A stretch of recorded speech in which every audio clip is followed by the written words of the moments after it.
Hi, I'm Aiden Malone. I'm on the baseball team. I'm an outfielder. The book I'll be reading is How the Grinch Stole Christmas.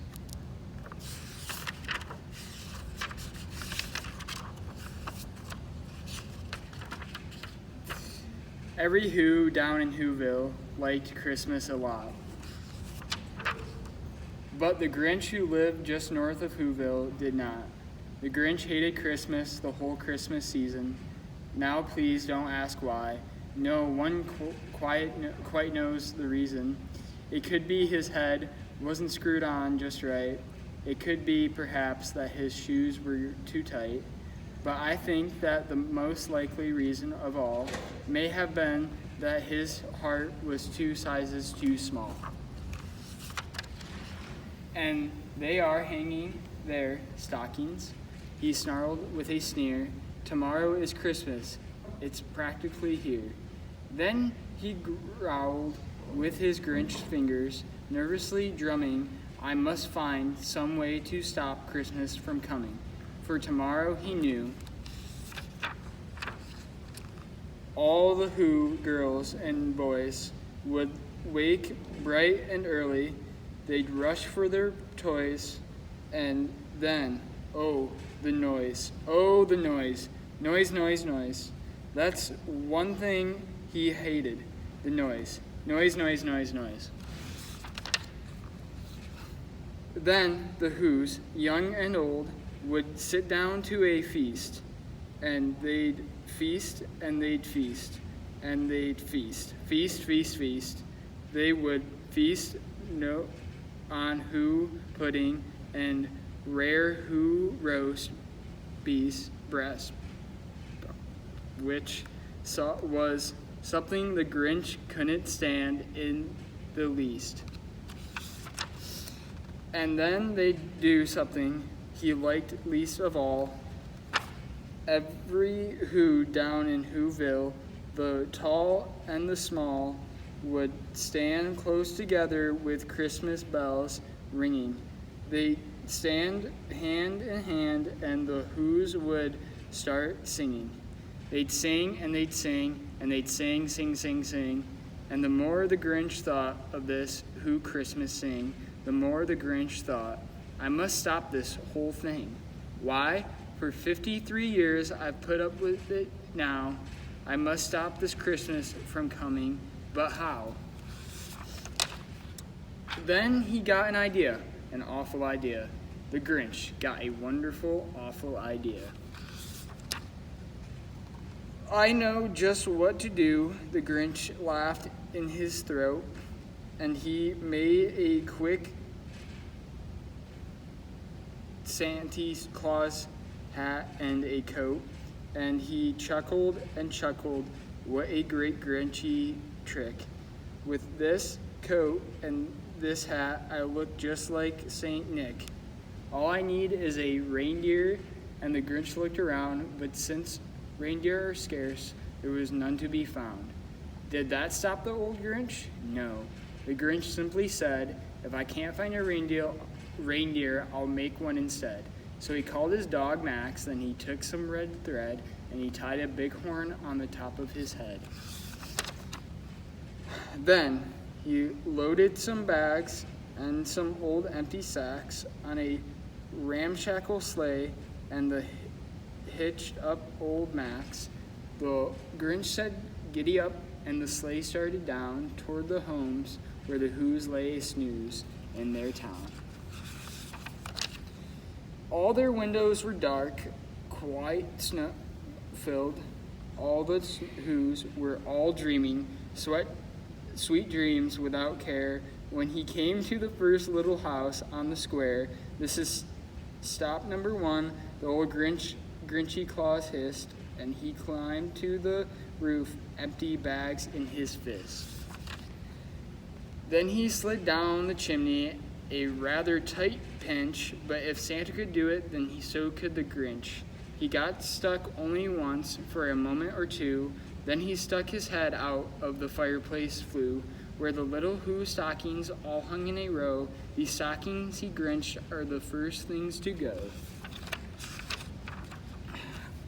Then he slithered and sluck, with a smile most unpleasant, around the whole room, and he took every present: pop guns, a bicycle, roller skates, drums, checkerboards, tricycles, popcorn, and plums.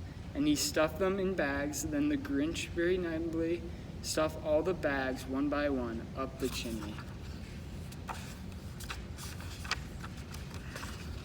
Then he slunk to the icebox. He took who's feast, he took who pudding, he took roast beef. He cleaned out that icebox as quick as a flash. Why, the Grinch even took their last can of who hash. Then he stuffed all the food up the chimney with glee, and now grinned the Grinch, I will stuff up the tree. And the Grinch grabbed the tree and he started to shove when he heard a small sound like the coo of a dove. He turned around fast and he saw a small who, little Cindy Lou, who was not more than 2. The Grinch had begun, caught by this tiny who daughter, who got out of bed for a cup of cold water. He started to look at her. Grinch said, Santa Claus, why? Why are you taking our Christmas tree? Why? But you know that old Grinch was so smart and so slick. He thought up a lie and he thought it up quick. There's a light on this tree that won't light up, so I'm taking it home to my workshop, my dear. I'll fix it up there, then I'll bring it back here. And his fib fooled the child, then he patted her head, and he got her a drink, and he sent her to bed. When Cindy Lou Who went to bed with her cup, he went to the chimney and stuffed the tree up. Then the last thing he took was the log for their fire. Then he went up the chimney himself, the old liar. On their walls he left nothing but hooks and some wire, and the one speck of food that he left in the house was a crumb that was even too small for a mouse.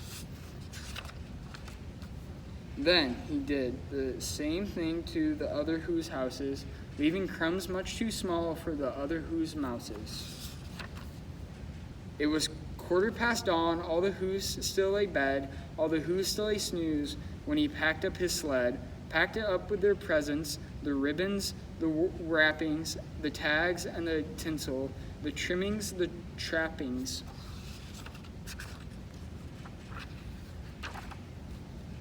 "3,000 feet up the side of Mr.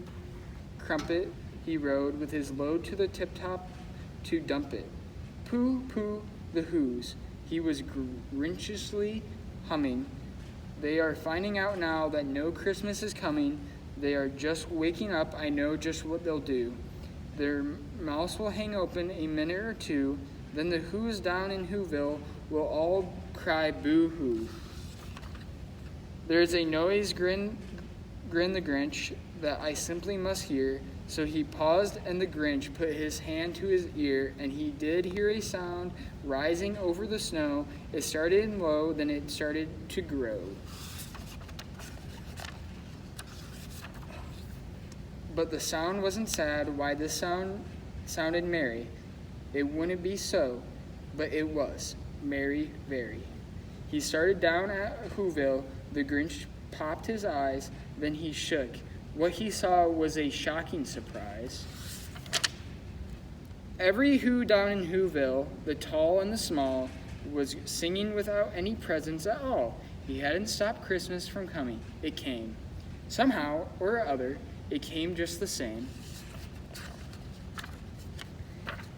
And what happened then? Well, that in Whoville they say that the Grinch's small heart grew 3 sizes that day, and the minute his heart didn't feel quite so tight, he whizzed with his load through the bright, and he brought back the toys and the food for the feast, and he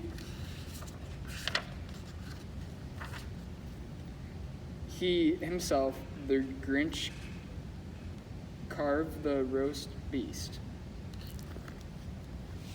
That book was How the Grinch Stole Christmas. It's my favorite book because I like Christmas.